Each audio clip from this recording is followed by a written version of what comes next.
The ICAO English Proficiency exam is designed to evaluate a student's ability to communicate effectively in aviation-related scenarios using a variety of methods. The exam is broken into several parts that test different aspects of communication and is administered by an examiner. The exam begins with an introduction where the examiner will ask the student direct questions about their background and experience. For example, the examiner may ask, "Can you introduce yourself, including your name, occupation, and experience? Can you describe your current role and responsibilities as a pilot or air traffic controller? What inspired you to pursue a career in aviation? Describe your typical working environment and the most challenging aspects of your role."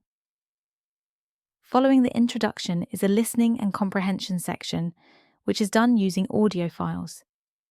The student will listen to various simulated ATC communications and respond appropriately. This section could include multiple subsections that increase in complexity, including any or all of the following. ATIS. Students must extract critical information from an ATIS broadcast. For example, they may be asked, "What is the active runway? What is the wind direction and speed? What is the altimeter setting?" Basic instructions. Students must understand and respond to basic ATC instructions. For example, they might hear, "Taxi to runway 16 via taxiway Alpha, hold short of runway 27, and will be asked to provide an accurate readback and answer a question." Multi-step instructions. Students must understand and respond to ATC instructions with multiple steps.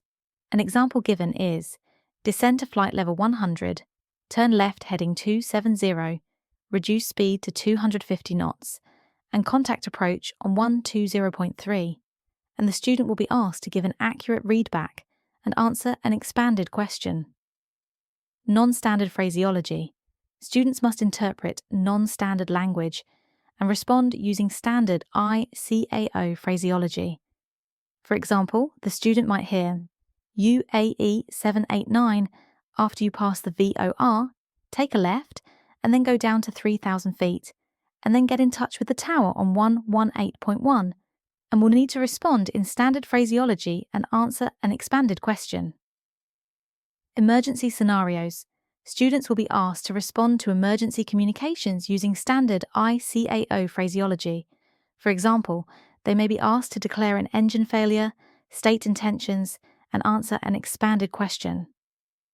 Complex scenarios. Students must manage complex situations and communicate effectively with ATC. For instance, they might be asked to prioritize actions and communicate with ATC during an engine failure in icing conditions. Rapid and dynamic communication.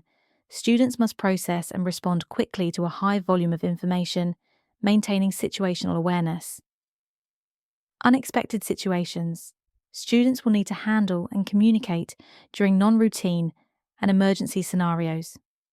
For example, they might have to declare an emergency for a hydraulic failure and request a priority landing. ATC communications.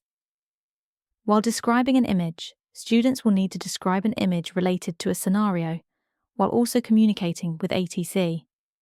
For example, they might describe a cracked windshield while communicating with ATC. The exam also includes a section in which the student is asked to describe images related to aviation.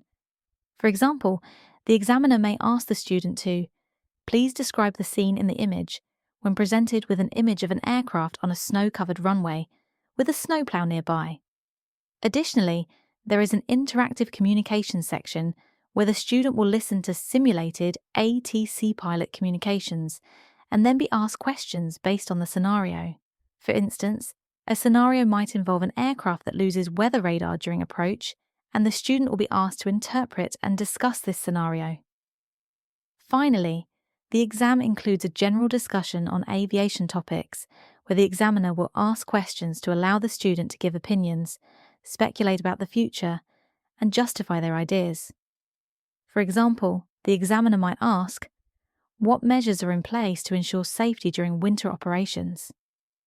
Throughout the exam, the student's pronunciation, vocabulary, sentence structure, fluency, comprehension, and interaction skills are assessed. The scenarios increase in complexity and include multi-step instructions, non-standard phraseology, emergency situations, rapid communication, and unexpected situations to test a broad range of communication skills. We want to reassure you that our Sky Call Aviation English course has been specifically designed to prepare you thoroughly for every aspect of the ICAO English Proficiency exam you've just learned about. In the next video, let us explain why you can feel confident about your preparation.